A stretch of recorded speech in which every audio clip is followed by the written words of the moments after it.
سلام دوباره به تمام دوستان عزیز و همراهان گلوبال تاک و رحمت.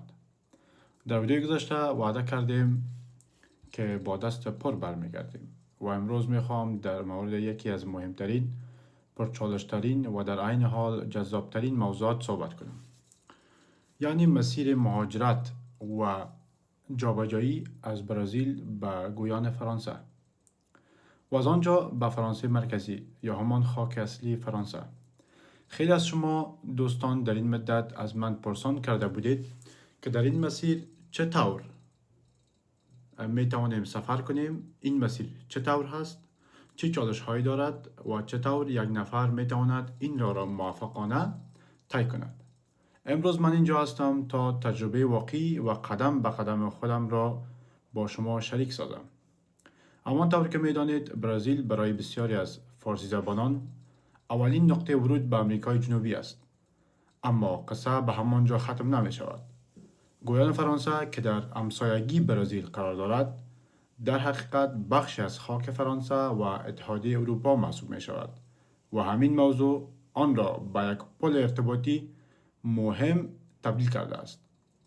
در این ویدیو می خواهم کاملا واضح و پستکنده برایتان بگویم که چطور می توان از مرزهای برزیل عبور کرد، وارد گویان فرانسه شد و شرایط زندگی، اسناد و مدارک و قوانین را در آنجا چطور است. تفاوت‌های کلیدی که میان زندگی در برزیل و گویان وجود دارد را بررسی می‌کنیم و به این سوال مهم پاسخ می‌دهیم که چطور می‌توان از گویان به سمت فرانسه مرکزی و شهرهای مثل همین استراسبورگ یا شهرهای دیگه فرانسه حرکت کنیم یا سفر کنیم. البته راه قانونی و راهی که دردسر ندارد برایتان واضح خواهم ساخت. این مسیر راه ساده نیست و فراز و نشیب‌های خود را دارد، اما اگر با معلومات کافی و دید باز قدم بگذارید بسیار تفاوت میکنند. پس اگر خودتان یا دوستانتان قصد دارید این مسیر را تجربه کنید، این ویدیو را تا آخر با من همراه باشید. مثل میشه سابسکرایب کانال و لایک کردن ویدیو فراموش نشود و تا که میتوانید به دوستانتان شریک بسازید تا این ویدیو به دست کسانی برسد که آنها میخواهند از این راه و از این مسیر سفر کنند تا بتوانند به راحتی سفر خود را ادامه بدهند. و در عین حال میتونید نظراتتان را در کامنت ها بنویسین تا بتوانیم به سوالاتتان در اسرع وقت پاسخ بدیم و ویدیوهای خوب و جذابتر و مفیدتر براتان تهیه بکنیم. بدون معطلی، بدون ضیاع وقت بریم سراغ اصل مطلب. بازم خوش آمدین به ادامه ویدیوی ما. قسمی که در عکس شما تماشا میکنین یک عکس ویژوال یا عکسی که به شما راحت‌تر معلوم شود چطور میتونیم از برزیل به فرانسه مرکزی بیاییم براتان نمایان ساختیم. قسمی که در عکس شما میبینین از کوریچیبا یا در هر شهر برزیل که باشین میتونین تیکت طیاره بگیرین به شهر مکاپی برزیل. خوب یادداشت بکنین شهر مکاپی برزیل.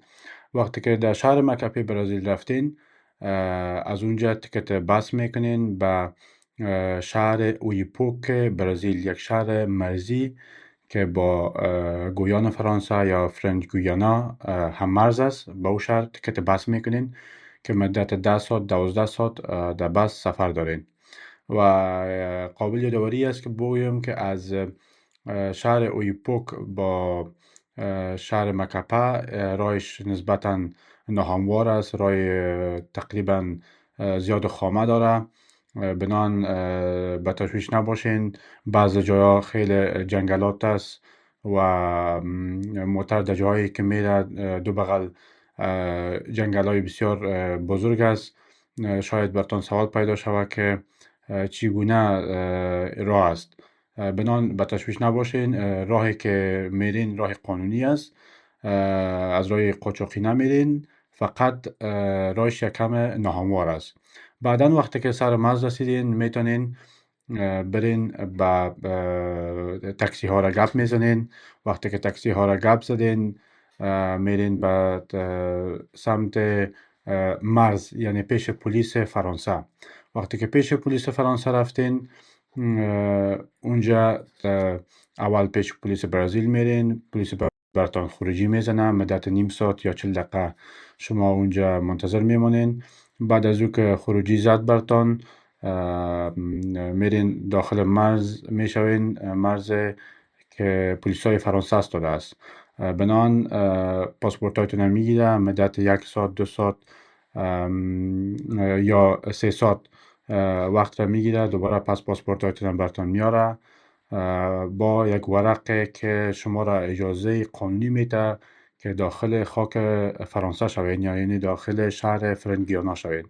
بعد از اون موتر را گپ میزنین، موتر را 30 رو میگیره، شما را میبره به داخل مرکز فرنگیانا یا مرکز فرنگیانا شهر کین.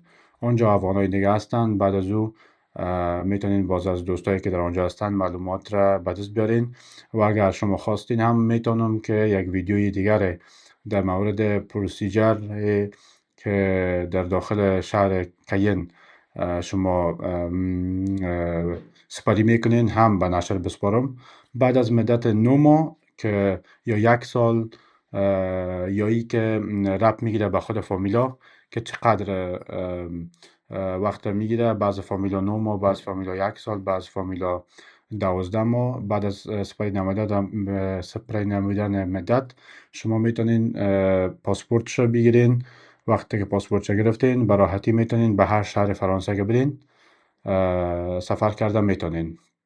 امیدوار هستم که معلومات همه جانبه داده باشم و بازم اگر هر سوالی که داشتین دوستای عزیز میتونین در کومنت ها نوشته بکنین. من انشالله براتون پاسخ میتونم یا اگر ضرورت بود براتون یک ویدیوی دیگر آماده میکنم.